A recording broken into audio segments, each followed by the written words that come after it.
Hello po, isang magandang araw po sa ating lahat and kumusta po kayo? Ako po si Ate Mel and sa lahat po ng mga nandito po ngayon, thank you very much for watching and nandito na po tayo sa Capricorn, pang-anim po na tawas, no?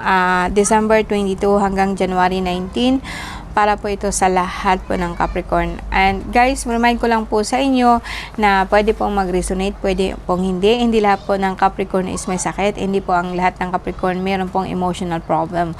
So, sa akin, always have an open mind and begin, no?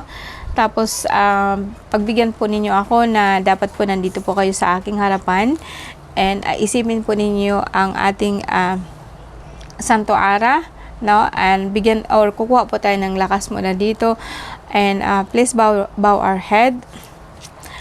Jesus adjuva mei od deseri scriptori Pater Christi benedictum sancti magnum sanctum magnum salva mei causim igosum causim Elias Elohim Eloah Leon ja eskerhel agla saday Adonai agios nigaon eskeros athanatos Otheos Alpha Omega Elizon Jehovah Sabaoth Emmanuel Soter Tetragrammaton Omozeos Rizerie Jobi Rixalo Acto Mo Auxilium Moros. Pakinggan ang aking mga panalangin. En nomine Patri et Filii Spiritus Sancto. Amen. And Jesus ko, patawarin mo po kami sa lahat ng aming mga pagkukulang. Bigyan mo po ng puwang ang aming puso na makapasok ka sa aming isipan.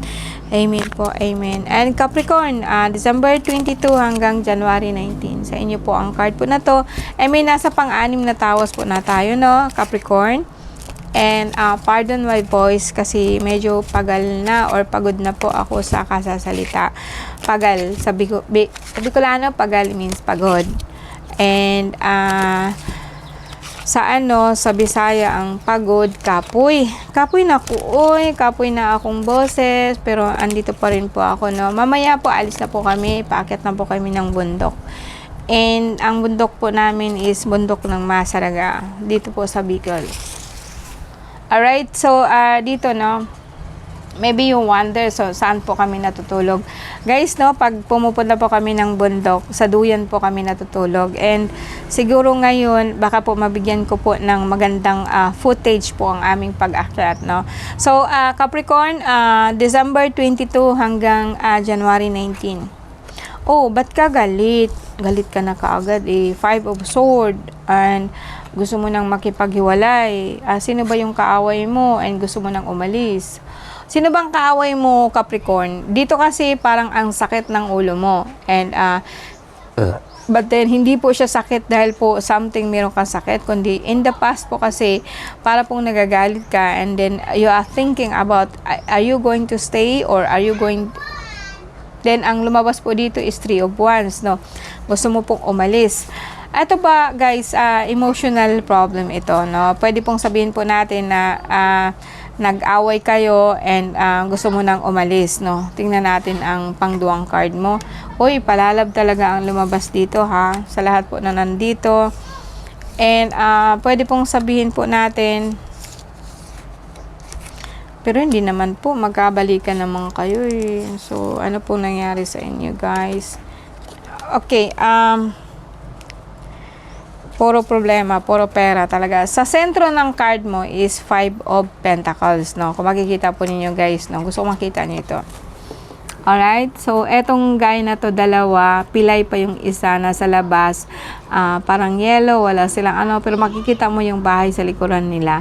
Parang at least po, no, sa akin, good thing po, kahit wala kang pera, may kasama ka naman. O, di po ba? Kahit sabihin natin na wala kang pera, pipilay-pilay ka pa, pero may kasama ka, ha? Hindi lang naman ikaw yun. Ibig sabihin, hindi ka naman nag-iisa ditong wala kang pera. And pag sabihin natin wala kang pera, hindi naman ibig sabihin na lahat ng pagkakataon wala kang pera. O, di ba? Sabihin lang po natin na you are broke today, bukas hindi na. Kasi ang susunod dito is Nine of Wands na. O, see?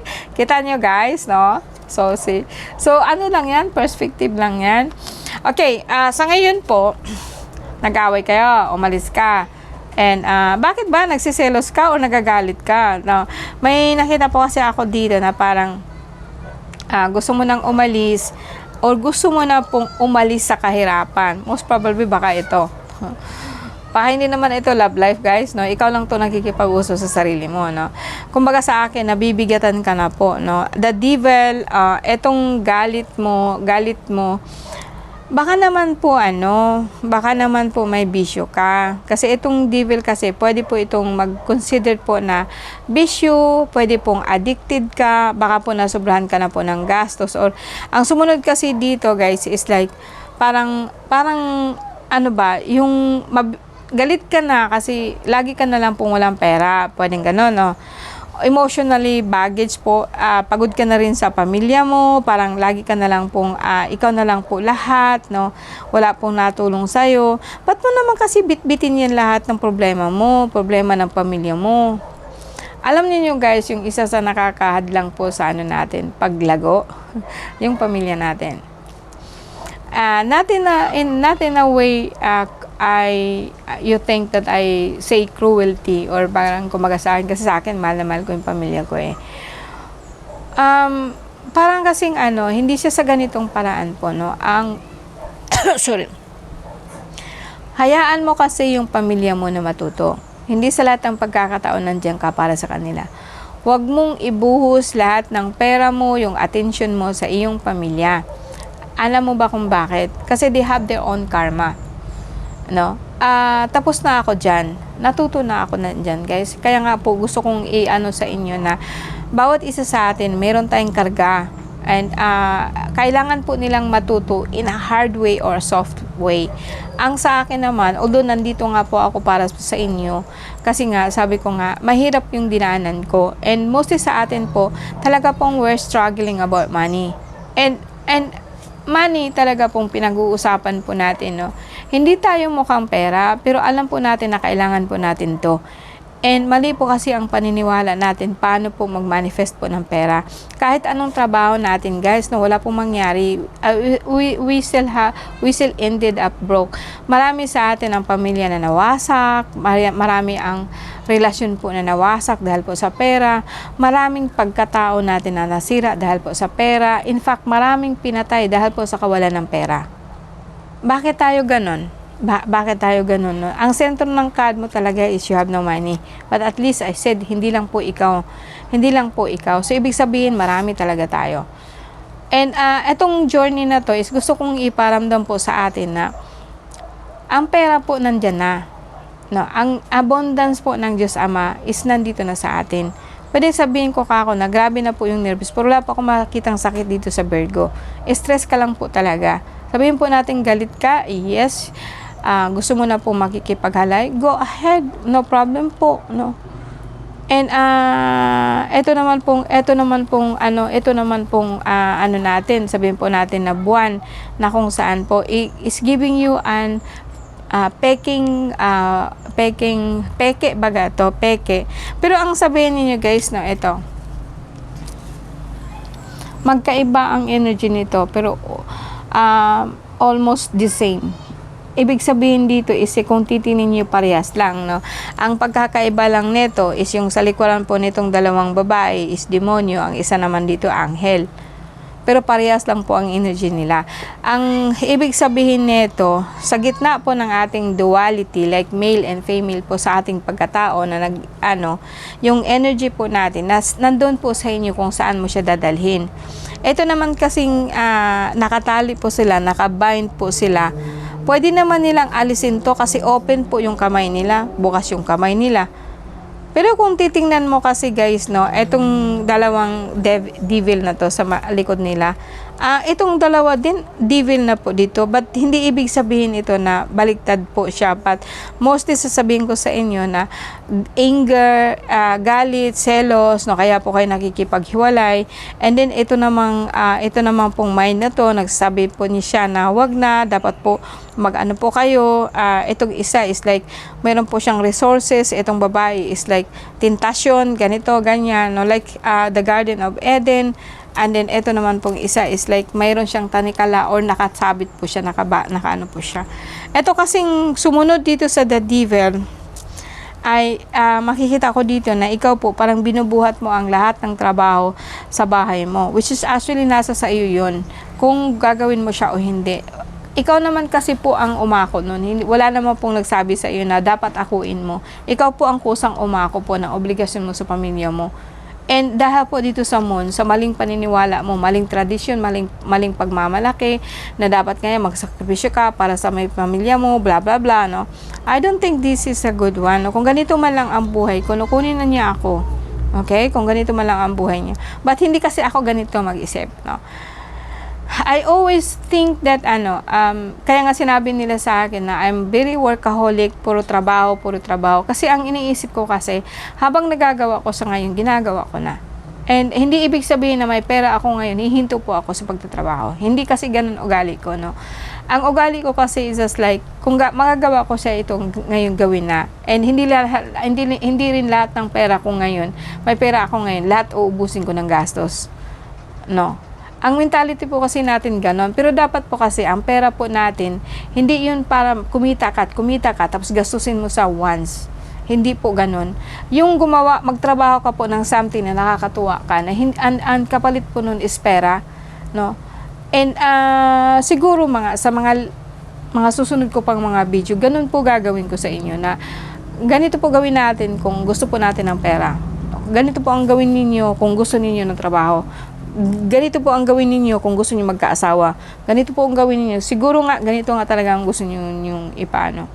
Kasi hindi naman po lahat hindi lahat po ng Capricorn is ganito pong pag-uugali nila. Kasi mabait po naman sila. Ito nga is yung love nila. So ito nakasentro din kasi yung love niya. Between love, mamili kayo, love o pera. Oh, 'di ba?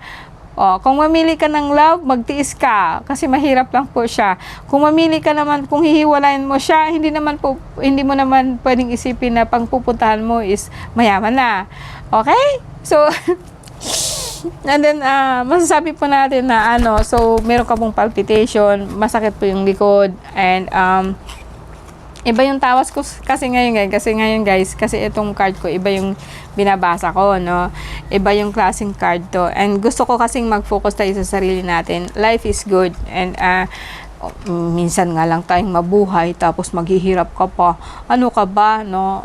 Kahit pa paano po, mahirap ang buhay. Hindi ko sinabi na mahirap po ang buhay, pero at least kahit pa paano mag-i-enjoy tayo, di ba? Okay. Sa ngayon po, 6 of Cups, Wands, okay, Pentacles. Alright. No, ito na yon.